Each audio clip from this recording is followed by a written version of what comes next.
এটা একটা লেক। এটা জার্মানির ওডেনজে বলে পরিচিত।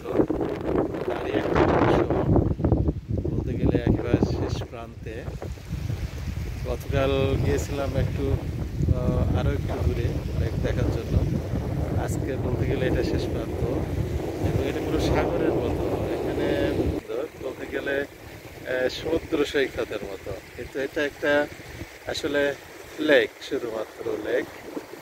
এখানে এই যে মনে আছে এই যে পানি এখন বাড়ছে সমুদ্রের ঢেউর মতো, আস্তে আস্তে পানি ঠিক সেই সাগরের মতোই অবস্থা এখানে।